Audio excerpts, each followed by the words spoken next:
Welcome to Alien Mythos X. February 25, 1942, 3:16 a.m. Air raid sirens screamed across Los Angeles, and aircraft guns erupted. 1,400 shells exploded into the night sky.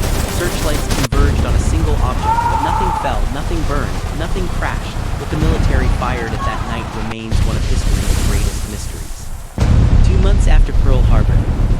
December 7, 1941, Pearl Harbor was attacked. America entered World War II. The West Coast lived in fear. Japanese submarines had been spotted off California. Anxiety was everywhere. Los Angeles prepared for the worst. Military installations lined the coast. Anti-aircraft batteries were positioned throughout the city. Blackout drills were regular. Everyone knew the enemy could strike at any moment. The city was a powder keg of tension and paranoia. On February 24th, just one day before the incident, there was a submarine scare off Santa Barbara.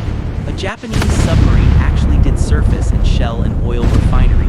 Minor damage, but it confirmed everyone's worst fears. The enemy was here, on our shores. Attack was imminent. Los Angeles went to bed that night with one eye open. The object appears. At 2:25 a.m. on February 25th, radar detected an unidentified object 120 miles west of Los Angeles. It was approaching the coast. Air raid sirens wailed across the city. A total blackout was ordered. 2 million people in total darkness, waiting, terrified. The object continued approaching, slow, steady, not behaving like attacking aircraft. But after Pearl Harbor, no one was taking chances.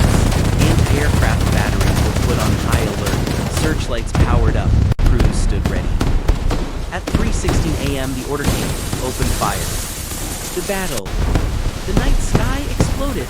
Anti-aircraft guns from multiple positions opened up simultaneously. Shells burst overhead in massive explosions. Searchlights converged on the object, creating a dramatic cone of light piercing the darkness. And there, caught in the beams, was something. Witnesses described different things. Some saw a large, slow-moving object. Others reported multiple smaller craft. The official report later stated it was moving at incredibly slow speeds for an aircraft, sometimes appearing stationary. It drifted across the sky from west to east, seemingly unbothered by the barrage. For over an hour, the guns didn't stop. Shell after shell, explosion after explosion. 1,400 rounds of anti-aircraft ammunition were fired. The noise was deafening. Shrapnel rained down on the city. Windows shattered. Buildings were damaged. 3 civilians died from the falling debris and heart attacks from the stress. But the object, it continued its leisurely path across the Los Angeles sky. Nothing hit it. Or if something did, it didn't matter. It didn't fall. It didn't evade. It just floated, invulnerable.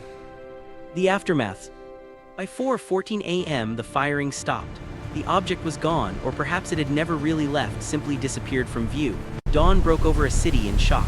Thousands of people had witnessed the battle.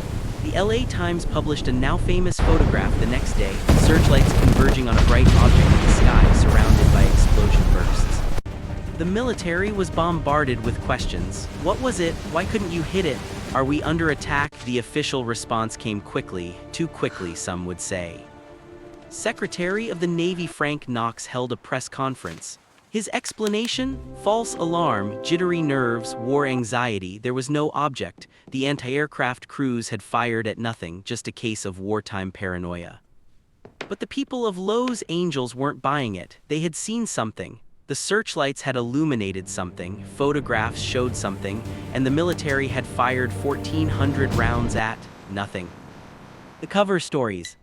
The official explanations shifted over time. First, it was a false alarm. Then, it was weather balloons that had been released and mistaken for enemy aircraft. Later, they suggested it might have been commercial aircraft that accidentally entered the restricted zone during the blackout. But none of these explanations held up. Weather balloons don't survive anti-aircraft fire. They don't move at varying speeds. They don't appear as solid objects in multiple searchlight beams. And commercial aircraft in 1942 would have been shot down or would have identified themselves. In 1983, the Office of Air Force History released a report concluding it had probably been weather balloons and a case of mistaken identity fueled by war nerves. But this explanation, 4 decades later, satisfied no one who had been there. What really happened? The witnesses knew what they saw. Military personnel operating the guns reported tracking a solid object. Pilots stationed at bases nearby saw the object and confirmed it wasn't any known aircraft. Civilians across Los Angeles watched searchlights follow something across the sky for over an hour. The famous LA Times photograph remains. It clearly shows searchlights converging on an object surrounded by anti-aircraft fire. Photo analysts have examined it for decades. Something was there.